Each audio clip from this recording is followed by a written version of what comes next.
Okay, welcome to Detroit in Black and White. We're got a light crew here tonight.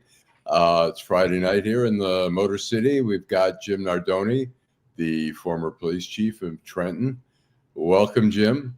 Good evening. Happy Friday. Happy Friday to all our viewers. Thanks. And I'm Allan Lengel, co-founder of Deadline Detroit. We are missing in action Adolph Mongo, so the founder of the show. And we are missing Vanessa Moss. But we'll try to entertain you for as long as we can. And if we can't, we'll just pull the plug early. So anyways, Jim, is there anything you want to say, anything that's been going on this week? Well, yeah, I think there's something we talked about a little bit on Wednesday. We didn't get a chance to get into it, but I had made some statements that I think you maybe disagreed with strongly about the press, and I was generally talking about people's perception, the perception, and the difference between perception and reality, and everybody's to blame. But I was just going to talk about contrast, and Charlie LaDuff had a podcast in the last couple of weeks, and a couple of his statements. So these are his statements. These aren't my statements. And I'm going to read some statements from a congresswoman from Massachusetts. He said, if I may, can I? Yeah, go for it. He said, I went out with ICE. The agents from the Detroit field office were methodical, precise, and professional. We picked up convicted drug dealers, convicted car thieves, and one gentleman who'd been deported previously 3 times. He said, ICE raids are more professional than a military invasion.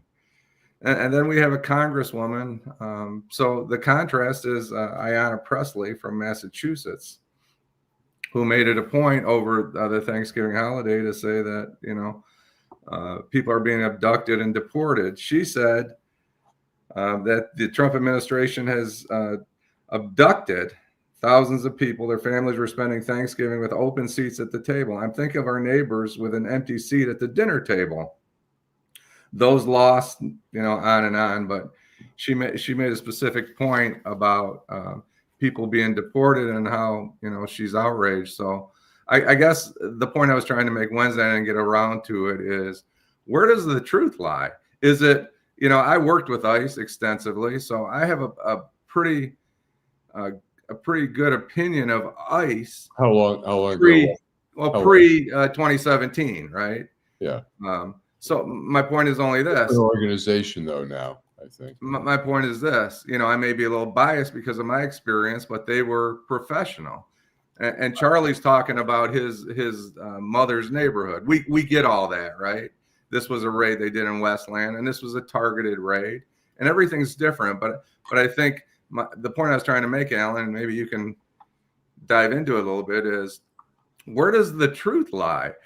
I know that, sure, if a reporter probably went out on a search warrant with a drug team, that they may not, the officers may not, click that those handcuffs, that extra link, or they may not, be a little pushy shovey that they might be. I get that. I understand that, but I can't imagine they'd operate very differently just because Charlie LaDuff was along for the ride. Well, oh, come on. If you had a press person along, do you think you're going to be doing some shady stuff? Look, they may have had a list of actual people with criminal convictions that they had an agenda to go after. But what we're seeing, and I just watched the news tonight, I can't remember if it was in North Carolina or whatever. They chased one woman down the street, and she ran into the house. And I think her father, she was like 23 years old. Her father came out. She was an American citizen.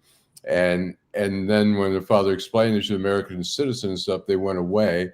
They arrested another woman, handcuffed her. She was apparently driving. She was a U.S. citizen. She was driving. Maybe her boyfriend was there illegally or whatever. Yeah, he was the target, and they stopped the car. They stopped her, but what? And also the New York Times has done a breakdown, and it's like, I don't think any of us are going to object to criminals being deported, but I don't think that's accurate. I don't think you're accurate. I think that the press is trying to report the salacious, the No. exciting and salacious, regardless of, let's face it, it was on world news that driving. You think that's an exception? Do you think that's the only instance that they caught on? Absolutely not. Look, but my point is, I don't think yeah. it's the only. I don't think it's the only exception. I think they may be a little bit more cast in a wide net, and I'm not suggesting that I agree with it. What I'm saying to you is, when the police, I'll call them the police, the ICE police, stop a car that was registered to somebody that was a target of an investigation, and the girl got caught up in it, and she got handcuffed and released, it shouldn't be world news. I'll just say that. Well, I'll say this: there's probably no reason to handcuff her and put her under arrest. But I mean, I don't know all the facts of it. But sure, nor do I. I'm going to say this: the New York Times did. I mean, like I say, we can't object.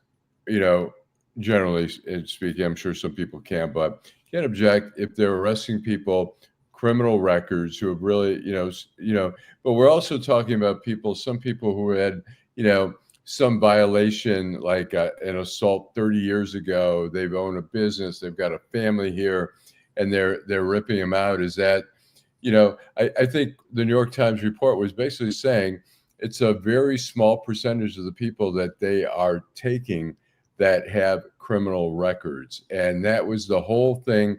They were supposed to be taking criminal records. But what's happened is, if you're Hispanic, and, people in Southwest Detroit right here are scared shitless.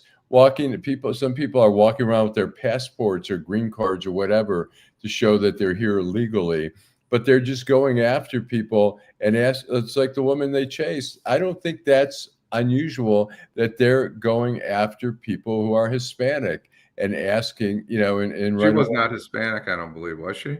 Anyway, I don't know. I'm not sure. Hello, Jill. Thanks. I'll just say one last thing. I'll say my niece has some friends, this couple, and they have a child. The husband is Mexican. He was a lawyer in Mexico. He was living here, U.S. citizen, but they moved back to Mexico because they didn't feel safe being here, and that's not what we want to create here. We want to create a safer environment, not a scary environment, except for all the white Anglo people who say, what are we worried about? Of course you're not worried about it, because they're going after the other people. Wait till they start coming after you. And then, I mean, the fact. But that's the position, Alan. My point is just this: what are the facts? Hello, Stephanie Jackson, Jill Sheridan. It was a different time. You're right. Thank you for your comment. Karen Winston. Hello, Karen. Edward Alt. Janet Overall. Good evening to you. Dorian Denard. Good evening, Dorian. But my point, my question was for our viewers and for you and for everybody was exactly what Charlie LaDuff said. I quoted him. That they were methodical, precise, and professional. They picked up drug dealers, convicted car thieves, and a man had been deported 3 times. And he said that they had targeted each of these individuals. So what you're suggesting is that these are go ahead. Let me tell you something. When I was at the Washington Post, I did a lot of ride-alongs and just to get story ideas and to make contacts with people. I would go to one of the precincts or whatever, and they would say, okay, yeah, you want to do a ride-along? You're from the Washington Post. Here, we're going to give you this person. Do you think they gave me like a rogue cop to ride along with? No, they gave me the best, the best behaved, the most professional people they could find for me. They didn't say like, oh, give him Joe. He's a madman. I didn't say there weren't dishonest cops. I'm just saying, I didn't say that. When Charlie is going out and he's arranged to go out, they pick the most professional agents. They don't pick a guy who they've already heard stories about. They pick probably veterans who have an agenda, and they say, here, this is your job. This is your assignment for today, guys. We have a list of people with felonies, convictions. We want you to go after them.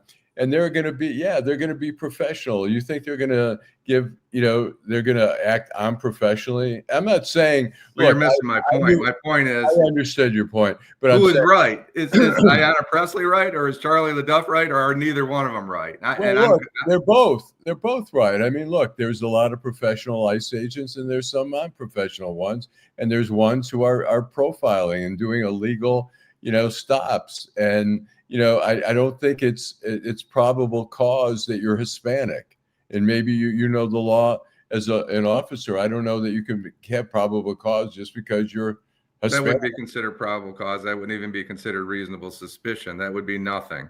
Right. Well, but is it really happening, or is the press reporting something that is not happening? It's happening. No. It's happening. I don't know. I'm not multiple incidents. It doesn't matter. Do you have a problem with the lady that got stopped that was driving the target's car and put in handcuffs? I mean, I guess that's a good question for all our viewers. Do you have a problem if Allan Lengel was a suspect in a homicide, and his girlfriend was driving the car, and they stopped the car and they put your girlfriend in handcuffs when they were looking for you? I mean, that's a great question. I don't know what our viewers think. She's driving a target of ICE's vehicle. So we have to look at all the facts and not just tell me, as an officer, a former police chief, what's it? Go ahead. Give me. I don't know. I wasn't there on this particular incident. What I'm suggesting to you is maybe I don't think it was world newsly. I don't think it should have been on a world news because somebody that was driving a wanted suspect's car got put in handcuffs. I just don't think that's big news. That happens every day. Cops will run a hit. We had this homicide where the guy ended up getting killed last. And I live on the border of Trenton, and they said the car was pinged. Well, it wasn't pinged. There's a license plate reader at the end of my street. But right?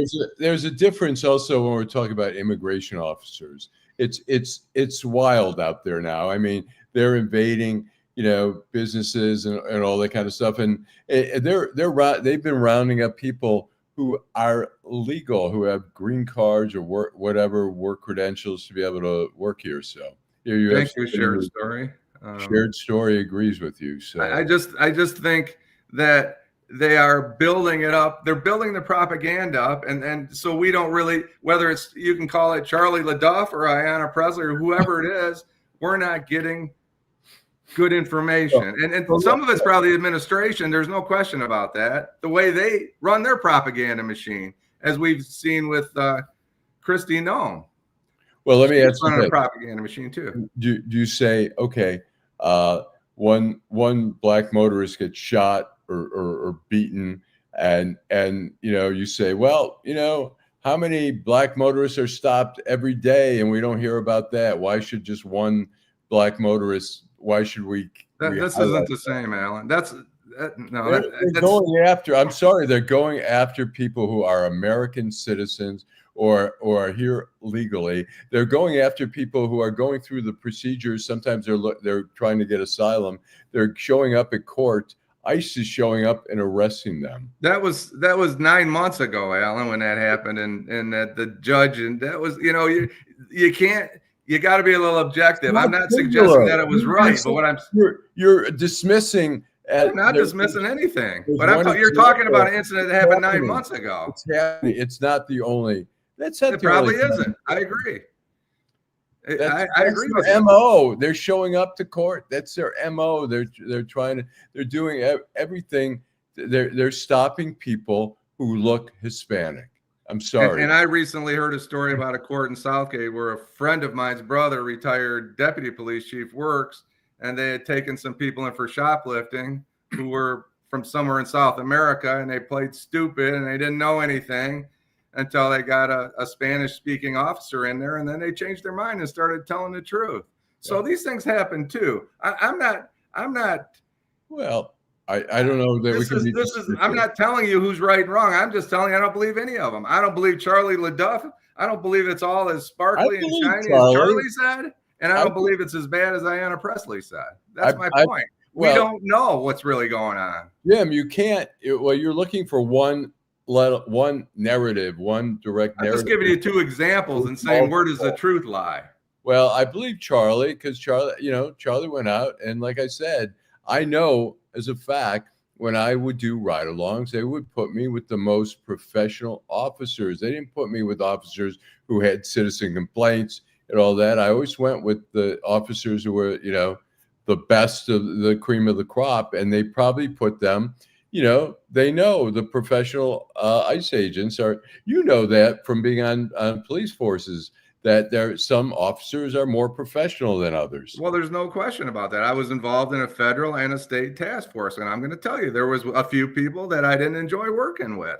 And and I would suggest to you, they probably did things to get into houses or into cars or whatever that was, whether it was illegal, immoral, whatever you want to call it, right? They're out there. I never said they weren't out there. My only point is we aren't getting the facts. We're getting one lady in handcuffs in a field because she was driving a bad guy's car. And we're getting Charlie LaDuff acting like it's, the 4th of July at Belle Isle and they're going out and having a great time. And, so my point is, who's telling the truth? But Is it all your way or is it all the other way? But Jim, you're saying we're not, what's the truth is like, there are a lot of truths and perhaps not truths, but because here's one report and here's another. You're looking for one conclusive thing to get the whole story. But look, I believe Charlie when he writes that. I believe the woman who was running down the street from the agents and her father comes out and says, "What's going on?" Thought she was trying to be kidnapped, and then they leave. Well, that's all bullshit too. They're getting kidnapped by That's the propaganda. Wait a minute, Jim. That's the propaganda. It says ICE police on her uniform. She's running down the street. She runs into the house. The father comes out, sees these people, whatever. I don't know if they were wearing masks or not. I'd be concerned as a father. My daughter's running down the street from some men for what? She's done nothing wrong. She's an American citizen. So they had no idea. They were just victims of it all. That's your position. They're all victims. Okay. Some are, and some aren't. Some are people, but you're also seeing a lot. I'm interested in what our viewers think. I think Donald Trump got elected. Jim, let me finish.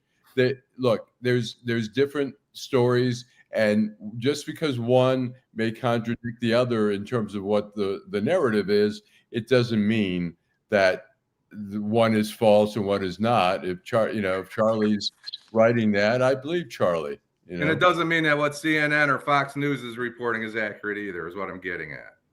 Well, we don't. Well, you're. If you can prove that it's not, we have to go under the premise that it is. We have some evidence. Contrary. My only point is. Thank you. Depends on what the agency wants to put. I agree, Edward Alt, and I think Kristi Noem is a dangerous human being when it comes to some of the things she did with the guy that was deported to El Salvador. I think they made up some stories that weren't actually accurate, right? I think the Department of whatever she is, Department of Justice, whatever her role is, secretary of she's a secretary of. You're talking about Kristi Noem? Yes, I can't remember what. Department of Homeland Security. She's the Department of Homeland Security. I think she made up some stories, and I didn't agree with them. But my point is, like I said earlier, one young lady who's driving a bad guy's car that gets put in handcuffs should not be on World News Tonight. Not one lady who wasn't. That's. I think, Jim, the point they were trying to show is the drama that's the propaganda they call it. No, and you're calling it propaganda. I'm calling it a slice of life here that they're trying to show ICE agents out in the field and what is going on. I mean, is it propaganda? It's ugly out there. I'm going to tell you, it's sloppy. A lot of bad things are going on. That's what happens when police go after bad guys. It happens every day. Whether it's right, wrong, or indifferent, it happens every day. All over this country. Let me ask you, a wife who's driving the car, she's driving, let's say, a nice car, and she is pulled over. Her husband is wanted for something. They'll say, "Where's your husband?" She goes, "I don't know." And, you're driving his car. You got to know. Well, should they cuff that person? I don't know.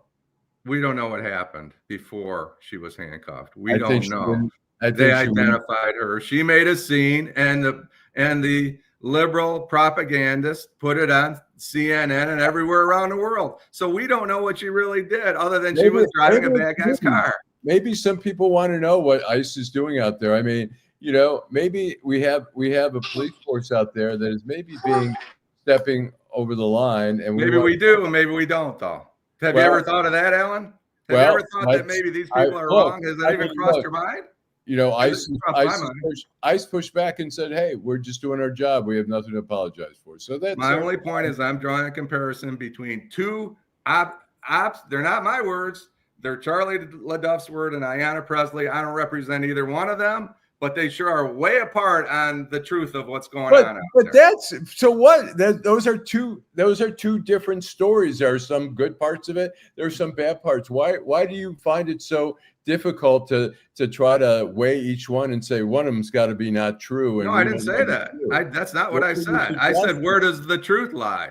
And the truth lies somewhere in the middle. It doesn't lie in your propaganda liberal. It doesn't lie on Fox News's conservative bullshit. It's somewhere in the middle. And because people don't tell us the truth, we'll never know what ICE is really doing, because CNN ain't reporting it and Fox News ain't. That's my point. Charlie LaDuff's reporting it. Ayanna Presley's reporting, but she's not on scene.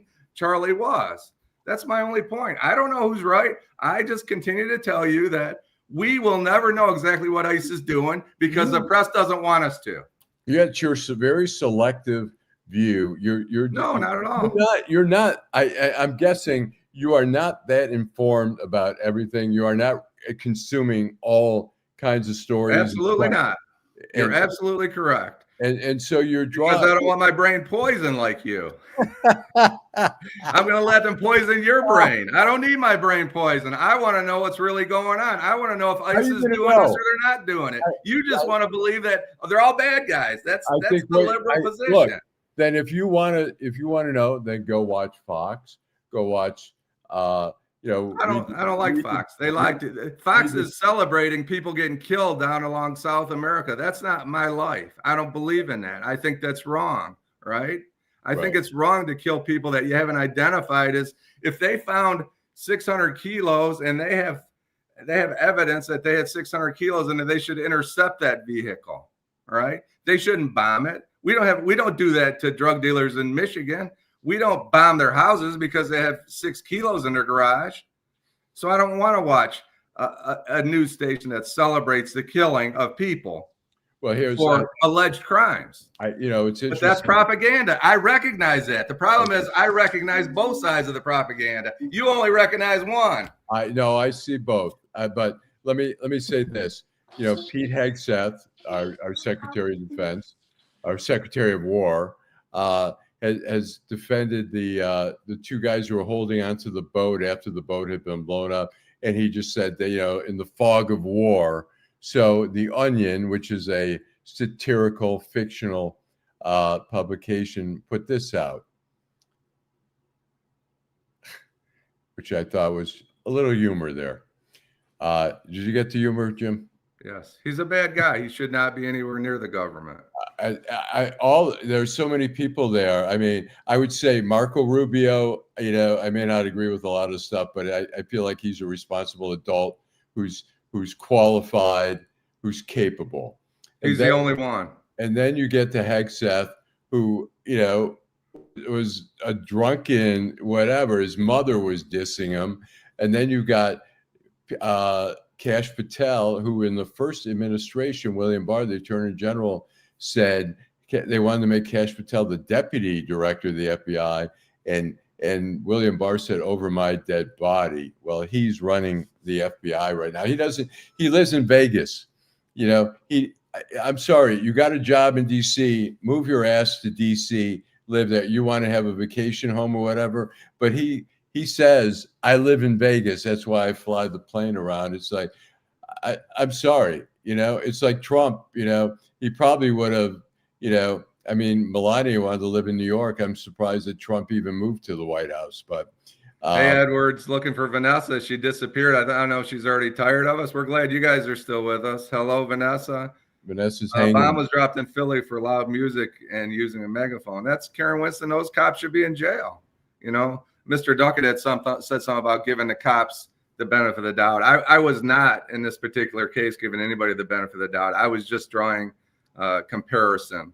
It's not and I probably do. As I said earlier, I'm a little biased. I've seen bad cops and I've seen a lot of good cops, and they're both out there. Anybody that thinks there's not criminals that are out there as cops is right. living in the dark ages. There's plenty of cops out there that shouldn't be wearing a uniform. Let's take a break. Friday night here, Detroit in black and white. We've got a skeleton crew this evening, but we'll be right back after this commercial. And we'll touch on Dorian's point. Hi, I'm Eric Sabri, your Wayne County Treasurer.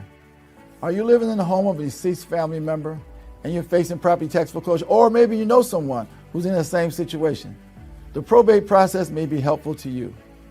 If you file a probate petition and notify our office, the foreclosure proceedings will be halted during the probate process.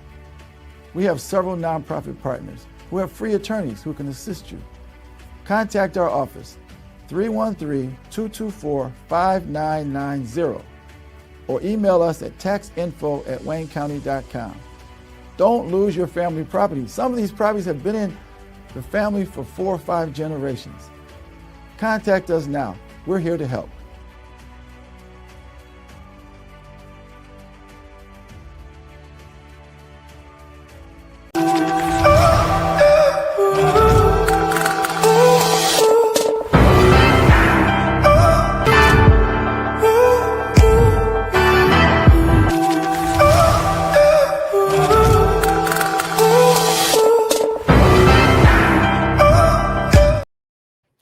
Welcome back to Detroit in black and white. Like I said, we've got a light crew tonight. Adolph Mongo is not here, and Vanessa Moss. And hopefully they'll be joining us tomorrow. I'm not sure if we're going to be doing it virtually or from the Guardian building. But anyways, we're here with Jim Nardone, the former police chief of Trenton. And as you might tell, Jim and I have some differences of opinion, which I guess makes for a lively show. Jim, go ahead. Good comments. We appreciate your input, Mr. Duckett. The drug ship was blown up using Obama's double tap strike, Stephanie Jackson. Stephanie says that I think drug trafficking as defense of the country is a war crime. I guess the question, I think you're suggesting, maybe help me out, Stephanie, that it's okay. And I have a problem with that. If you can identify a ship in the Gulf of Mexico, you need to intercept that ship. There's other methods than just dropping bombs on these people. That's my only thing. We have due process in this country, as everyone's fighting about. So, I guess, as I say, if we had a fishing boat off of San Diego and they wandered down the coast and Mexico blew it up, I think there would be some problems. We don't know what they really had, as Dorian said. Right.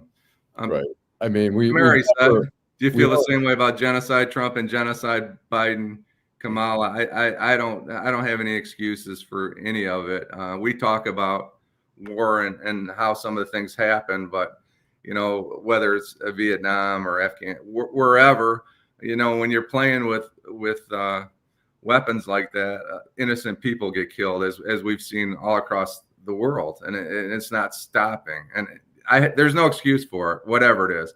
I'd rather they intercept the boat. You don't know who's on that boat. Maybe they do know. Maybe they have. I can't understand why they're not sending out facts to say we recovered 1,200 kilos of heroin or cocaine or something on that boat. I still don't think it's a good enough reason to kill people. Right. But I agree. Where's the evidence? You're going to say it's blown up? We had the DEA worked with the Colombian government back in the 80s and 90s. We're bombing labs. We're basically at war with the cartels, but we're not working with any government. And we've got all these big ships, these destroyers out there. We certainly have the capability of seizing those boats, arresting those people. I mean, the message gets through one way or another. I mean, if you're trying to send a message like stop trying to, export drugs to our country, the biggest fear that Colombian cartel people had was being extradited to the U.S. and being put in U.S. prisons. So they can be pardoned? Well, yeah, now they could be. But yeah, we had the ex-Honduran president who was pardoned. He got 45 years. He was supposed to get out in 2060. He was just convicted last year in a federal court in Brooklyn. Got 45 years, and now he's served maybe a year and a half, and he's out. He was taking drugs from El Chapo. And let me tell you, having covered federal government for decades and covered major cases, the case that the government put together to prosecute and not only extradite and prosecute a foreign leader is massive. And for, I'm told millions and millions of dollars putting that case together and getting a conviction and trying to, if you're trying to send a message, but the message is, if you've got money or whatever it is, you can get a pardon with this administration. Well, a great example of a federal investigation, and I was involved in a few, is it took 5 years to get to bring the suspect forward in Virginia that set the bombs out on January of 2021. Okay, Stephanie, thank you. I understand. I don't agree with the killing. Has the general that stepped down in the Caribbean spoken to Congress? I'm sure he has a story to tell. And our dimes finance the madness. Karen Winston, do you have a problem with Oliver North and Reagan government responsible for the crack trade imposed on black people to marry? I've got a lot of problems with Oliver North and Ronald Reagan. I think that's a long weekend show. That's a 4-hour. But thank you for the comment, Mary. There's a great show on Hulu called, I think, Snow or something, that and I don't know how much is true and how much is not, but it's based basically on the CIA funding the Contras in Nicaragua through cocaine sales and the CIA being involved and all that. So it's an interesting story, and there probably was some. I mean, part of the whole story, for people who don't know, is that the Reagan administration was had problems funding arms for the Contras down in Nicaragua, so they had to find alternative ways, and supposedly they. Not supposedly. They sold arms to Iran that they were prohibited from doing. They sold arms, but also they were saying that that they were involved in the cocaine trafficking to raise big money to buy arms, to smuggle arms through to Nicaragua. So. And a very important message that I think we need to cover here is Edward Alt 5085 says, as a military member myself, there's no justification for killing survivors. That was a job for Interpol. Thank you, homie. I agree. We don't agree with the killing. If there's thousands. Go ahead, Alan. No, somebody had said the show is Snowfall, and yeah, I mean, if you have Hulu, it's a phenomenal show. It certainly raises some issues. There was a point here. Marco needs to go too. Jill Sheridan. Jill, I'm not suggesting Marco's a great guy. I think he's the calm in the storm. He's the only calm in the storm. I think. I don't know. Maybe he's a madman too. Yeah. Well, Doreen Denard says, finally getting back to you, Doreen. Thank you. You really don't. You won't really know unless you're there. Period. The truth is actually never told. That was kind of my point, Doreen. I appreciate that. Kenneth Powell, like and share the edutainment. Thank you. At our police relations meeting, Janet Overall, we've had police officers attending department uniforms, SRT, EMS, and police officers help the residents. That's the answer to policing, Janet, is community policing. I'm not thrilled. Maybe I'm old school. I'm not thrilled with the police officers with their new, those heavy vests. They look like they just crawled out of a Sherman tank somewhere. I don't think that's the way police officers, communicate with the public with those heavy, military style vests. I just think that we're getting away from that a little too much, Jan, and I appreciate your comment. I hope I find someone to give me the benefit of the doubt, like Jim gives every law enforcement. We talked about a little bit earlier. I don't. I just need to look at the facts, Mr. Duck, and I'm not even talking about my position, but I can only tell you about my experience. I can't tell you about your experience.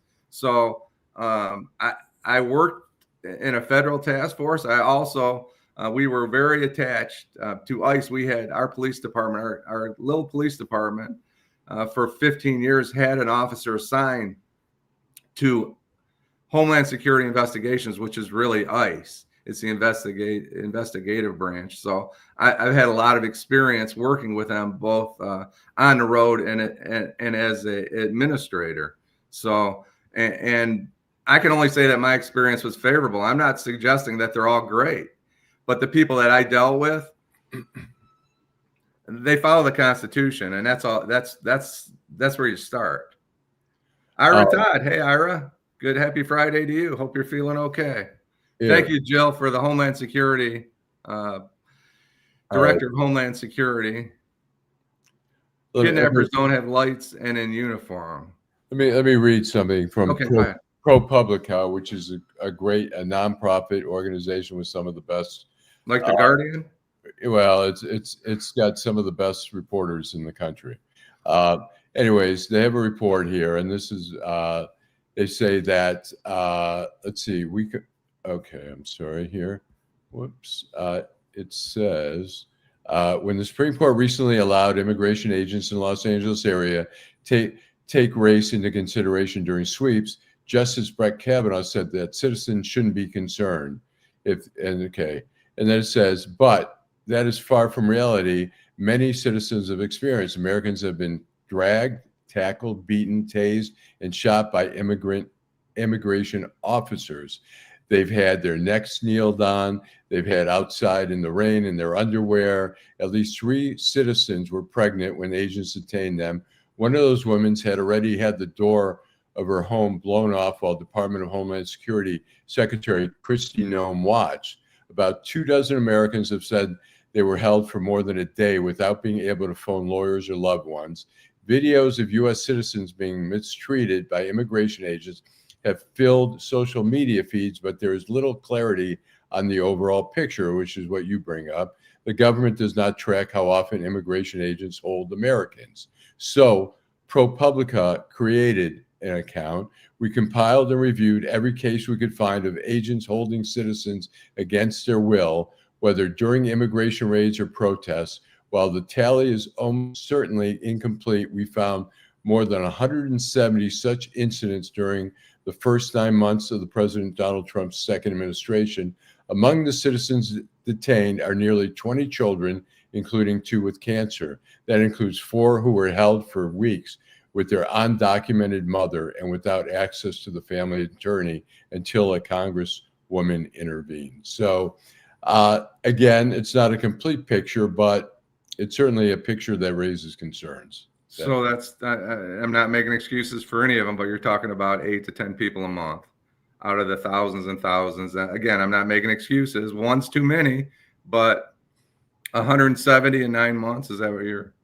They said 170. That's just what they've been at. Yeah. Sure. And there's probably a lot more than that. And then that's not, they should be following the Constitution. And if they don't follow the Constitution, they should be held accountable. I think, like I say, one of the issues is they are stopping people who are Hispanic or who look Hispanic. And I think it's no different than what we've had over the many years of officers stopping Black people just because they're Black. So you're talking about a specific, if you're stopping everybody who looks Hispanic in Los Angeles, you're gonna be pretty busy. Well, that's why you flood the zone. I mean, I can't imagine they could detain every Hispanic. No, but they could have a field day. It's a pretty rich pool to go at it. If you're looking for numbers, I'm making light of it, but it's not funny. I don't think it's funny. If you're looking for quotas, which Stephen Miller started saying, initially they said, we're going to go after the bad of the bad. We're going to get rid of the criminals. And everyone's like, yeah. So then after a while, he's like, just round up people. We need numbers. And well, that's what we hear. We don't know if that's true or not. I what we can't go imagine. for. I mean, they don't get paid by, they don't get paid by numbers. So They don't. just The think of agents don't. The agents don't. But Stephen Miller, I mean, he's a propagandist, So what is Thank that? you, Karen Winston. They mimic the slave patrols. If what they're doing, if what's being reported that they're doing that, then they do. But we don't know that. Well, the problem is that also Trump has fired a lot of the inspectors general who oversee. So really, as somebody raises the question, what government agency is going to look into it? Now, if Trump tells That's a big Bondi, point. That's a big question. Go ahead. it's scary. It's scary. I mean, Is the Justice Department going to hold these individuals these all the way from the bottom line all the way up to the top? I'm not that optimistic that this administration will hold federal officers accountable. They have to follow the law, and they have to and they, any of them, whether it's the Secretary of Defense or the Secretary, they should be held accountable. And if they go to prison, they should go to prison. If they're doing the things that this report is suggesting, then they have a big problem, because there's going to be a lot of lawsuits. Mm-hmm. So we need to find out. First of all, there's, as you know, there's somebody that runs HSI ICE, the field office out there in Los Angeles. Where's he at? What's he saying? If they've detained 170 or 270 or 470 people that they shouldn't have detained, the heads need to roll. They should roll. There was a question, Edward Alt. Here's my question to both of you. If government law enforcement is wrong, who holds them accountable? Well, the justice system needs to, and that's what we're talking about. There is some doubt whether the justice system, whether there's somebody strong enough that's the director of that group that's going to be able to do that. Because, just like the FBI, they have a national person, a director, and a director should be holding people accountable, whether it's his field office. I'm not hearing that here. I'm not hearing that. Los Angeles is a place where there's a lot of activity. There's a lot. I'm sure there's a lot of people there who are not documented. I mean, it's a huge population. It's a border state. But if they're violating the Constitution, somebody needs to hold them accountable, and it's got to be the justice. It would have to be the U.S. justice system. You would think, but I mean, I don't have confidence that Pam Bondi is going to do anything that's, I think Trump is like, screw it. I mean, he's an outlaw. He doesn't say, let's enforce the law. He's just like, do what I say, and don't worry about it. If you do something illegal, I'll pardon you. Who cares? I certainly don't have confidence in the director of the Federal Bureau of Investigation, personally. So do I think he would hold his agents accountable if they? I don't think know. If they were disloyal to Trump, he would. They've gotten rid of hundreds of agents now.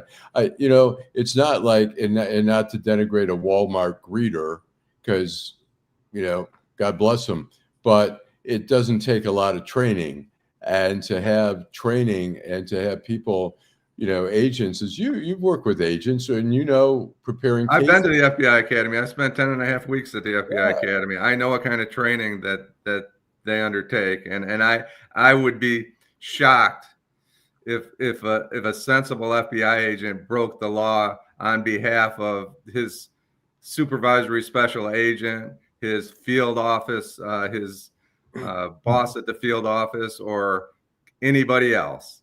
They're not trained that way. Right.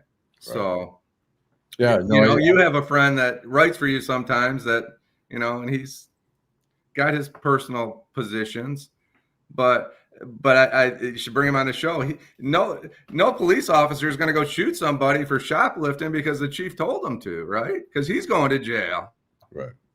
These guys they're smart people. The people in the FBI are typically, they have advanced degrees or they're lawyers, and I can't see them going to prison because Kash Patel told them to do something illegal. I'm sure there's a couple of them Yeah. that might, but the majority of them are not going to do that. I mean, Greg Stayskill, who does write for sometimes, he was with the FBI for 31 years. He was the resident agent in charge of the Ann Arbor office for quite a long time. He was a Republican, a moderate Republican, and he's not. I mean, the FBI tends to be, and I knew some Democrats in the FBI, but a lot of them are Republicans, and a lot of them are more conservative. But the people I've talked to are, most who have left now are not happy at all with what's going on, and they're very bothered by what they're seeing in the agency, and they fear the damage that's being done.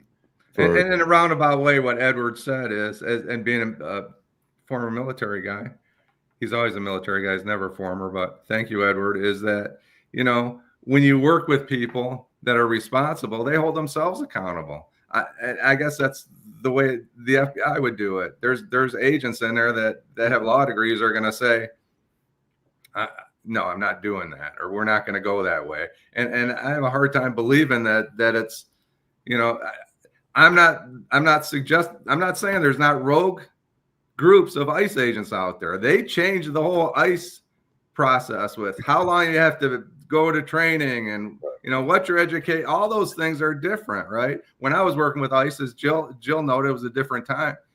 You pretty much had to have a degree to even be hired at ICE. I mean, they would take some police officers that didn't have bachelor's degrees that had some kind of experience, but it may be a whole different deal now. I'll tell you that, and we saw that in some police departments. We saw it here in Detroit.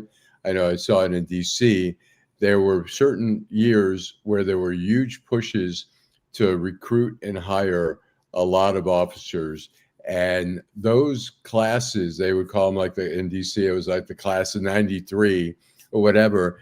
There were a lot of crooked cops in there. There were a lot of bad cops because the screening process was lowered because and the standards were lower because they needed to fill those jobs. And I fear that when you do mass hiring of an agency like ICE, where you've got to just load up those positions, you're going to get some people who probably shouldn't be in those positions. And Tamari's talking about the Fred Hampton homicide. That was in Chicago, I believe, and that started with some crooked Chicago cops that were in bed with some federal officers, if I remember right. I'm trying to remember a little bit, Tamari. I read about it, but it was tragic what happened there, and I believe Chicago. I think Chicago are the officers that killed Fred Hampton. Well, look, those are crooked cops that deserve to spend the rest of their life in prison. We see some. I mean, look, I've known a lot of FBI agents who are nothing but totally upstanding, but we saw in Boston with Whitey Bulger, who was a mobster there. He had alliances with some FBI people, particularly one guy who ended up going to prison for murder, for assisting Whitey Bulger in a murder. So it happens. I mean, in every profession, you're going to have somebody who's not on the up and up. It's just inevitable. You hope that, as you say, other agents don't turn their heads. And in police departments, I think in big police departments, yeah, in big police departments, look, some of the narcotics gangs over the years, some of them were a little shady. Some of them I knew. Well, there's no doubt about that. I spent years in a narcotics group, and some of those people were, Some were loading their socks. They were loading their socks up with money during raids. Well, I never saw anything like that, but I was told by some people, or they were lying about search warrants and falsifying search warrants. Correct. I saw that. Yeah. True Sensationify says training means nothing under this administration. And what's tragic about that is, if that's correct, and it seems like it may be, these are 50-year problems, right? This HSI and Homeland Security doesn't get a free pass in 5 years from now when there's a new president. Everybody starts trusting them. These are like the Fred Hampton homicide, like Kent State with the National Guard. These things linger for 30, 40, 50 years if they are behaving that way. Mm-hmm. Yeah. Well, let's take a quick commercial and then we'll be right back. Nearly 30,000 vacant lots all over the city of Detroit are for sale right now. That's right, nearly 30,000 vacant lots are available now, starting at just $100. The lot next to your house or the lot down the street. Make it yours today in just a few simple clicks. Find out if it is available by visiting buildingdetroit.org. At the Detroit Land Bank Authority, side lots are just $100 and neighborhood lots sell for $250. You can apply and pay online today by visiting buildingdetroit.org. And if you don't see the lot you're looking for, call our offices.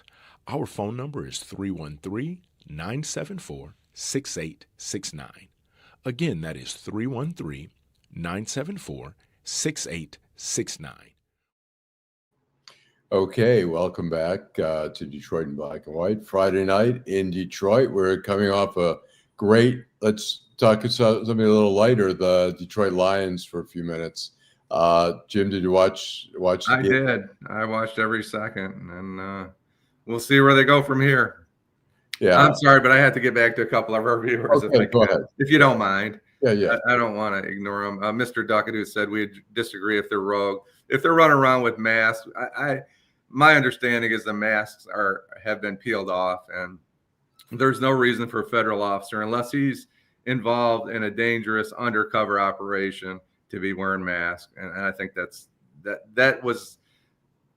something that, when it came out, there's just no reason for it. They're not doing anything where they shouldn't be able to show their faces. And if they're not proud to be wearing that uniform, if they're not proud to be carrying out the law, if they're not doing it following the Constitution, they need to unmask, all of them. Right, I agree. Stephanie Jackson said black families are separated daily for the adults who violate the law. If blacks engage in the same hostile behavior with law enforcement, the tone of the Democrats would be different. That's an interesting take. And Tamara Israel is training American cops to abuse American citizens. I don't know about that, but go ahead. I think there are some police. I mean, I know the FBI has gone over there to learn about terrorism. But I don't know. Jim, you would know. I did have received some training, but under a former Israeli officer, but it was not that kind of training. So it was more interview and written statements. But he's a gentleman that travel all over the country to give that kind of training. I would say most of the law enforcement agencies who have gone to Israel for training, it's been training in counterterrorism, military kind of training. Yeah, not for street stops or whatever. I mean, I'm not aware. So the Israeli police aren't better than the American police when it comes to just regular patrolling the streets and stuff like that. I mean, I think American police, are probably, a fairly high standard for the rest of the world. But as far as counterterrorism, look, New York City, it's interesting. New York has it. I know some people have worked in there. They have a counterterrorism in the police department. They've hired ex-CIA people, former FBI people. They are as good as the FBI. And in fact, they have people in Europe who gather intelligence there. So the New York, and I'm sure some of the training has happened in Israel and some other countries that fight, terrorism and stuff. But as far as everyday police work, I don't think the Israelis have anything over on the American police. There may be some specialized training, and there may be examples of that. So I'm not going to say it's not happening, but I'm not familiar with it. Ira's back. We're glad to see you, Ira. You look good. I hope you're feeling good. IT. All right, let's just recount everything for Ira. Just kidding, IT. Okay, so here's Tamara. What is that? How do we say that? Tamari. They're arresting Mexican gangs that are organized and could target ICE agents for doing their jobs. They need to wear masks. Okay, I see that, Tamari, but I can tell you this. With the society that we live in, people can find out who everybody is. The names are on the documents, and they could track ICE agents down. I get the point, but I think they're wearing masks to protect them against other things. I think they're wearing a mask because of the politics, personally, and I just think it's a bad look. There are people that target federal agents or people that target cops. It's part of what you take when you take that responsibility, when you raise your hand and take an oath to the Constitution, the United States Constitution, to behave within the Constitution. Well, I'd say that ICE agents are not working undercover. I mean, certainly I'd be concerned as an ICE agent if I was doing raids and people were taking pictures of me and putting it on social media. I wouldn't love that. But look, when you're a police officer, you're subjected to the same thing. You make arrests, you go to a party or whatever, you're arresting people. There's a possibility your photo's going to end up, I mean, but the downside is that what was happening is that there were some people, and probably a small amount, impersonating ICE agents and committing crimes in the same way we've seen people impersonate DEA agents and cops, do traffic stops and rob people and do whatever. So True Sensation is doing her best, Adolph, and she says, F the Lions. Thank you. True Sensation. So okay, thank you, Tamara. Yeah, that's there will. I guess it is a different time. You're not wrong. That their family, they could be in danger, and their families could be in danger. But it's possible. Yeah, I mean, it's she's not wrong. Yeah, I mean, it's certainly a concern. I mean, social media. You didn't have when you were starting out in the police department. You didn't have social media. You didn't have videos. I mean, now we see streaming of videos that go viral.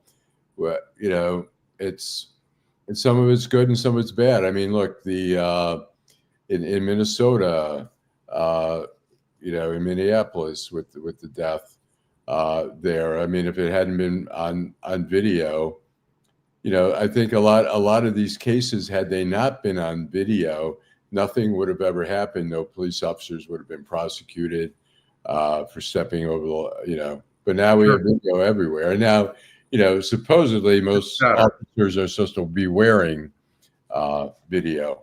So I would be interested in Ira's position on the bombing off the coast of South America. Ira has, he's from experience. He knows all about due process, and some of the people that are contributing tonight may not have some other positions on due process, but I'd sure like to know what Ira thinks about the United States government, killing people off the coast. We all know the dangers. Let's face it, right? Anybody that doesn't understand why we have a drug problem, it's demand, right? It's demand that started however long ago. If we didn't have demand in the 1920s, they wouldn't be driving liquor, on the ice across from Windsor to Detroit, right? Right, sure. Or under the river, whatever they were doing, right? The tunnels. So the reason we have a drug problem is in the United States, sure, people get hooked, but it's still created by demand, and people have due process in this country. And, Ira can tell you, how many investigations he's been on where they got 30 or 40 or 50 or 100 kilos. They didn't bomb the house because they knew there was 100 kilos in there. They didn't just blow up the house on, 14th Street or whatever. They arrested the people, and they were entitled to due process. And that's the problem I have with us killing people. As I said, if it happened, if some boaters were leaving out of, wherever, Alabama, and they ended up down in Mexican waters, and the Mexican authorities thought they were, transporting something, and they blew up their boat, I think the United States government would have a problem with that. Well, when you bring up the point, I mean, in Mexico has said this before, where we blame all the exporting countries are bringing dope to the U.S., but what are we doing to drop the demand, to do more treatment, to get people off addiction? The demand is here. I mean, the market is here. People are, whatever. Now, I think a lot of the drugs these days are prescription, illegal. Sure. Well, that starts, and then they buy street heroin because it's the same kind of opioids that people get addicted to because their doctor gave them 100 Vicodin. Now they still have the pain and they don't have the prescription, so they end up buying street drugs. Yeah. For a lot of money. One pill is $60, $75 for someone. I'm not vilifying the users. That's not what I'm doing here. I'm just no. I'm just saying that we've got to do a better job of dropping the demand by offering more treatment centers to, educating people more on certain drugs that are just, fentanyl is a really a dangerous drug. It's a legitimate drug used in hospitals, but we just had a guy, I think a Grosse Pointe Park nurse, who was working at a hospital in Detroit. He was stealing the fentanyl, leaking out taking the fentanyl out of the vials, liquid fentanyl, and then filling it with like saline solution. And so here it is, the patients who are trying to get some relief from pain are getting shot up with saline solution, which, is horrible. When you're in horrible pain, is a good word. You come out of surgery, all cut up, and you're looking for some relief. You're absolutely right, Alan. Before we leave, I think it's totally wrong, and transparency is key. I agree. Trump and his army of thugs are damaging our country's reputation. The legend Ira Todd, 66.99. I just want to say thank you to everybody. We were light tonight, and you guys kept it interesting, and I just want to say thank you for that. I'm talking about all our contributors tonight. All right. Well, thanks for joining us. We'll be back tomorrow at 10 a.m. I'm not sure we've decided whether it's going to be virtual or we're going to be at the Guardian, but one way or another, we will be back, hopefully with a fuller crew. And we hope to see everybody again in the morning. Thank you. Okay. Thanks, everybody. Thank you.